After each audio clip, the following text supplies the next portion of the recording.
സങ്കീർത്തനങ്ങളുടെ പുസ്തകത്തിൽ നിന്നുള്ള വായന, അധ്യായം 138.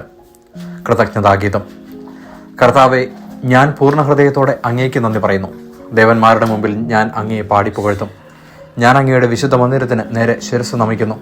അങ്ങയുടെ കാരുണ്യത്തെയും വിശ്വസ്തതയെയും ഓർത്ത് അങ്ങേക്ക് നന്ദി പറയുന്നു. അങ്ങയുടെ നാമവും വാഗ്ദാനവും അത്യുന്നതമാണ്. ഞാൻ വിളിച്ചപേക്ഷിച്ച നാളിൽ അവിടുന്ന് എനിക്ക് ഉത്തരമരുളി.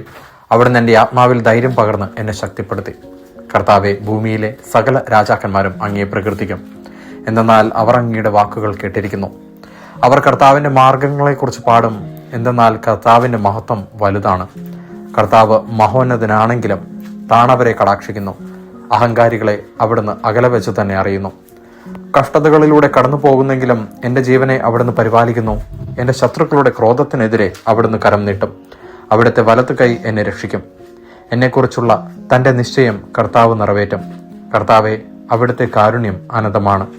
അങ്ങയുടെ സൃഷ്ടിയെ ഉപേക്ഷിക്കരുതേ. ദൈവവചനമാണ് നാം കേട്ടത്.